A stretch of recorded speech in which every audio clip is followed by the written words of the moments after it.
بسم اللہ الرحمن الرحیم۔ نماز کے اہتمام کے حوالے سے چند عجیب حکایات ہے۔ مولانا عطاء اللہ شاہ بخاری رحمۃ اللہ علیہ سے روایت ہے کہ یو پی میں ایک جگہ میری تقریر تھی۔ رات کو 3 بجے تقریر سے فارغ ہو کر لیٹ گیا۔ ابھی میں نیم غنودگی کی حالت میں تھا کہ مجھ کو محسوس ہوا کہ کوئی میرے پاؤں دبا رہا ہے۔ میں نے کہا کہ لوگ اس طرح دباتے رہتے ہیں، کوئی مخلص ہوگا، مگر اس کے ساتھ معلوم ہو رہا تھا کہ یہ مٹھی تو عجیب قسم کی ہے۔ باوجود راحت کے نیند رخصت ہوتی جا رہی تھی۔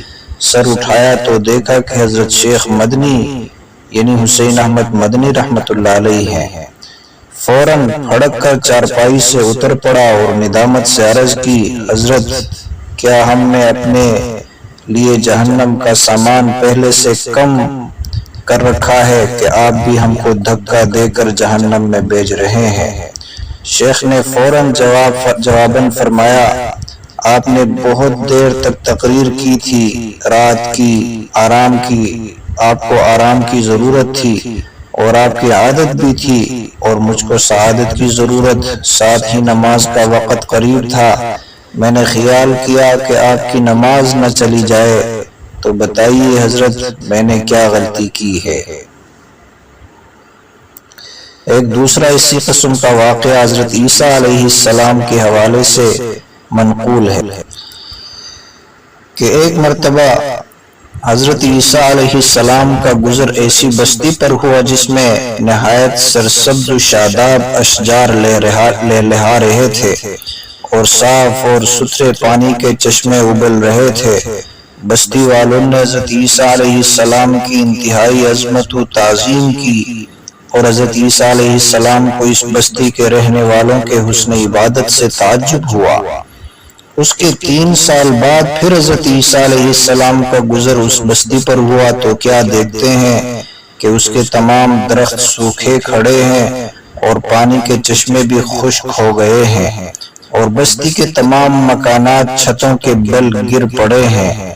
اب اس بستی کا یہ حال دیکھ کر حضرت عیسیٰ علیہ السلام کو انتہائی حیرت ہوئی، تو اللہ تعالیٰ نے وحی کے ذریعے ان کو مطلع کیا کہ اے عیسیٰ، اس بستی کے اجڑنے کی وجہ یہ ہے کہ ایک مرتبہ یہاں سے کسی بے نمازی کا گزر ہوا جس نے اس بستی کے ایک چشمے سے منہ دھو لیا تھا، جس کا نتیجہ یہ ہوا کہ بستی کے تمام چشمے خشک ہو گئے ہیں، درخت سوکھ گئے اور مکانات ویران و تباہ ہو گئے۔ اے عیسیٰ، جب نماز کا چھوڑ دینا دین کے ڈھا جانے کا سبب ہو سکتا ہے تو پھر دنیا کی ویرانی کا سبب کیوں نہ ہوگا؟ اور اسی قسم کا ایک واقعہ اور ذکر کیا ہے۔ منیر نیازی صاحب کہتے ہیں کہ میں ابا جی کے ساتھ بیٹھا ہوا تھا، اچانک انہوں نے مجھ سے پوچھا، بیٹا حیض کے بارے میں کیا جانتے ہو؟ میں نے اپنے دل میں الحمدللہ پڑھ کر اللہ پاک کا شکر ادا کیا کہ ہم بھی اب اپنے آپ کو ان آزاد خیال لوگوں میں شمار کر سکتے ہیں جو اپنے گھر میں ہر قسم کے موضوع پر کھل کر بات کر سکتے ہیں۔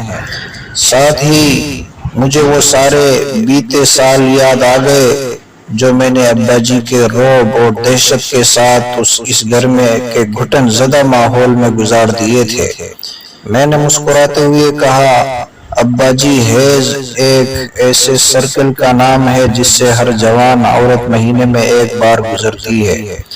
ابا جی نے پھر پوچھا، تو پھر عورت اس حالت میں کیا کرتی ہے؟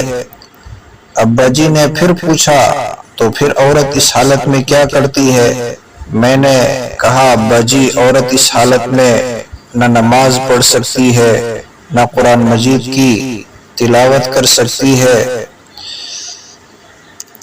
اور نہ ہی روزہ رکھ سکتی ہے۔ ابا جی نے اس بار قدرے سخت اور اکھڑے ہوئے لہجے میں کہا، پتر اس کا مطلب یہ ہے کہ تجھ میں اور اس حیض والی عورت میں کوئی فرق نہیں ہے، کیونکہ تم بھی نہ تو نماز پڑھتے ہو نہ قرآن۔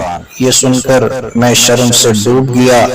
اب آپ خود فیصلہ کر لیجئے کہ آپ اپنے آپ کو کہاں دیکھتے ہیں، تھوڑا نہیں پورا سوچئے۔